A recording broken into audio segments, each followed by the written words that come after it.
Hiljuti avaldas noor õpetaja Enni Vaarman artikli, mis rääkis õpetajate läbipõlemisest. See artikkel sai tohutult vastukaja ka teistelt õpetajatelt, kes sama murega kimpus. Aga millised siis need peamised mured on?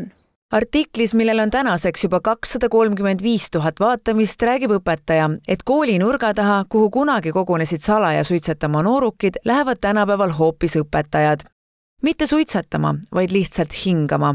Pisarad silmis ja värisevate kätega, sest nad ei jaksa enam. See on kohutav, kui väsinud on õpetajad, kui raske neil on see ületöötamine, laste suhtumine õpetajatesse ja muidugi mu enda kogemus, et ma olen nüüd aasta aega õpetaja olnud, mul on väga vinge koolijuhtkond, kes mind väga toetab, aga need lapsed vahest on niimoodi, et ma sõna otseses mõttes istun vahest peale tunde autosse lihtsalt nutan, sest ma ei saa hakkama saada, et see on tegelikult väga raske.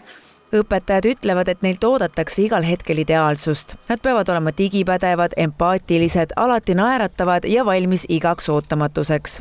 Aga samal ajal ei tohi nad olla kurvad, väsinud ega eksida. Ning kõik, mis laps teeb valesti, on lapsevanema vaatest õpetaja süü. Kindlasti on see probleem suur, sest et kui õpetajate puudus on ja nüüd need olemused õpetajad ka läbi põlevad, siis see probleem suureneb.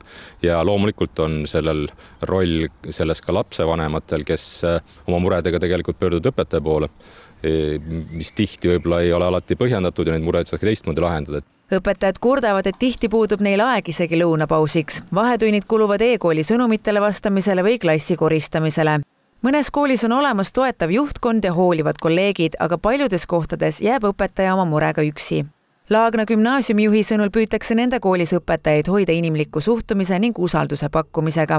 Sügisel tegime stressiuuringu, läbipõlemisuuringu ja meie kooli tulemused vaatamata sellele, et võib-olla meil siin teatava eelarvamusega oleme Lasnamäe kool ja meil on väga erineva kodukeelega õpilaste klassides. Võiks öeldada, et õpetaja töökoormus on märkimisväärselt kõrgem.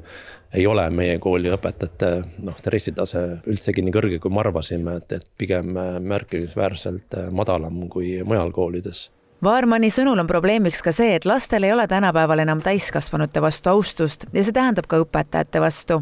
Ma arvan, kõige tähtsam on see, et me peaksime tagasi tooma selle austuse, sest et tänapäeva lapsed ei austa täiskasvanuid, ei austa vanemaid ja see kõik tuleb ju tegelikult kodust. Et meie vanemad täna kas ei viitsi või ei taha tegeleda laste kasvatusega, et nad lähevad täiesti kaasa sellega, et lapsed ei austa seda õpetajat ja kui meil ei ole õpetaja vastu austus, siis millest me saame üldse rääkida. Lastevanemate liit on ka omalt poolt õpetajate olukorrale mõelnud ning pakub omapoolset lahendust, et õpetaja koormust leevendada. Meie nägemus on see, et koolipidajad ja kooli juhtkonnad võiksid soodustada ja toetada vanemate kogude tekkimist. Ehk see on klassipõhine vanemate kogu, kus on need aktiivsemad vanemad, et toetada neid, et nendel oleksid sellised oskused, et need esimesed mured, küsimused ära lahendada. Et iga asi ei pea jõudma kooli õpetaja ega kooli juhtkonna juurde.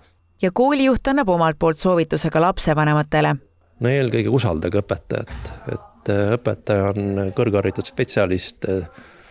Tihti sageli nii ei ole, mida lapsed kodudes räägivad, et probleem on alati kahepoolne, et kool kindlasti tegeleb, kool jätta ühtegi probleemi ei pane vaka alla. Õpetajatele, kes tahaksid oma mure jagada või teiste samal alal inimestega arutada, saavad liituda ka Facebooki grupiga Õpetaja väärib rohkem.